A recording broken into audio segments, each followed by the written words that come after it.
எல்லாம் வந்துட்டீங்களா? இதில் நம்ம மைக்கு இதானே நம்ம மைக்கு இதானே? சரி, ஓகே. நம்ம மைக்கு குத்தி வச்சு டம்மி மைக். ஆனாலும் உங்கள் அலப்பறை தாங்க முடியல. டார்ச்சு மைக்காமா, செல்ஃபி ஸ்டிக்கு மைக்காமா? சரி, இது எதுக்கு? இது ஸ்பீக்கரா மைக்கா? நம்பணுமா? சரி, நம்புகிறேன். சரி, ஓகே. ஏன்பா தவிர இன்னைக்கு ப்ரெஸ் மீட்டில் நம்ம என்ன பேச போகிறோம்? எது சாட்டையோட மைக்க நான் குத்தணுமா? ஏன்டா டே, ஏற்கனவே உன் சேனலுக்கு தான் வியூஸ் அதிகமாக போயிட்டுருக்கு. நம்ம ஒஃபிஷியல் சேனலுக்கு கூட ரொம்ப கம்மியாக தான் வியூஸ் போயிட்டுருக்கு.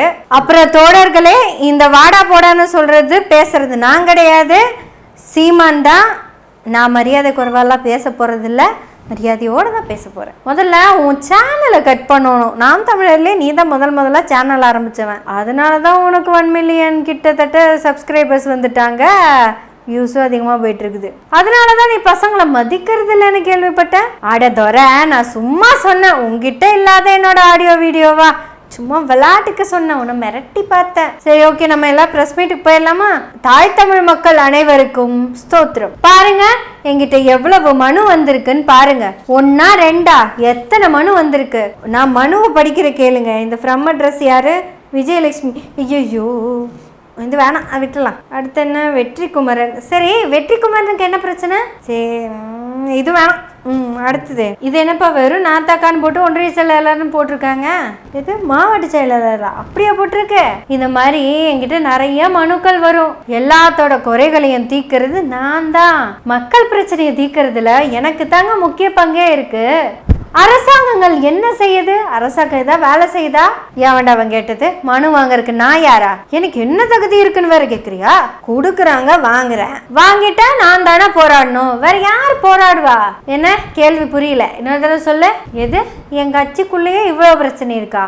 கட்சியை சேர்ந்த உறுப்பினர்கள்லாம் வெளியே போறாங்களா? அப்ப இந்த மனு கொடுத்ததெல்லாம் கட்சியினுடைய மெம்பர்ஸ் அப்படிங்கிறீங்களா? தம்பி, இது ஏன் கட்சி பிரச்சனை. இதனாலதான் பெட்ரோல் விலை அதிகமாச்சா? இதனாலதான் ஜிஎஸ்டி ஓட்டாங்களா? இதனாலதான் ஆரியமுள்ள வந்துச்சா? இதனாலதான் சுத்திர நம்மளை எல்லாம் பெருமையா பேசினாங்களா? திராவிட கட்சிகளை ஒழிக்கிறது மட்டும்தான் என் லட்சியம். தம்பி விஜய் இல்ல, எதிரி விஜய் ஆயிட்டா. இப்ப அவனை பத்தி பேச வேணாம். சரி, நீங்க எல்லாம் கேள்வி கேட்டாச்சுல, அடுத்து என் பிரஸ் மீட்டை கொடுக்க போறேன். யாரும் எந்த கேள்வியும் கேட்க கூடாது. நேத்து திருநெல்வேலி மண்டபத்துல என் கட்சிக்காரன் ஒருத்தன் சாதியை பத்தி பேசுறான். நமக்கு சாதினா பிடிக்காது அப்படிங்கிற அடிப்படை அறிவு கூட இல்லாம இருக்கிறான். ஒரு நிமிஷம், இப்போ இந்த அட்மாஸ்பியர் ஆர்டிஸ்ட் எல்லாம் கரெக்டா வந்து உட்காந்துட்டீங்களா? அப்ப நான் பேசுறப்ப ஜோக் அடிப்பேன், கரெக்டா சிரிச்சிடணும்னா. பக்கத்துல ஆள் இல்லைன்னா நமக்கு பேச்சே வரமாட்டேங்குது. சாதியை பத்தி பேசுறாங்க. அவனுக்கு நாம் தமிழர் பத்தின அறிவு இருக்கா இல்லையா? அவனுக்கு கட்சினா என்ன தெரியுமா? கொள்கைனா என்ன தெரியுமா? அப்படி தெரிஞ்சவன் விளக்கணையா இருந்தா அவன் எப்படி சாதின்னு சொல்லுவான்? குடின்னு சொல்லணும். நம்மளது எப்பவுமே இங்க குடிதாங்க. குடியை பத்தி பேசாம சாதியை பத்தி பேசுனா? டேய், ரெமி மார்ட்டினை பத்தி பேசல, அது சாயங்காலம் 6 மணிக்கு அப்புறம். நான் குடி பெருமைன்னு சொல்றது குடியா அந்த பெருமையை சொல்லிட்டு இருக்கேன். அந்த ஆதிக்குடி பாதிக்குடி மீதிக்குடின்னு சொல்லுவோம்ல, அந்த குடி. நான் சொல்றது கேட்கற மாதிரி இருந்தா கட்சிக்குள்ள இரு. தம்பி, நீங்க ஒரு விஷயத்த புரிஞ்சுக்கிடல. சர்வாதிகாரம் அப்படிங்கிறது எவ்வளவு நல்லது தெரியுமா? சர்வாதிகாரம்ங்கிறது அன்புங்க. பாருங்க, நாங்க எல்லாத்துக்கிட்டே போய் எப்படி ஓட்டு கேட்கிறோம்? போட பிரியம் இருந்தா போடு, இல்லைனாலும் ஓட்டு போடுங்க அப்படின்னு கெஞ்சறதுனால மேல இருக்கோம்ல. சர்வாதிகாரம்ங்க. இங்க இருக்கிற எல்லாரும் என் குடும்பம் தான். பாருங்க, என் முப்பாட்டன்னு சொல்லி யாரை எல்லாமோ சொல்றேன். அவங்களையெல்லாம் நான் பார்த்திருக்கேனா?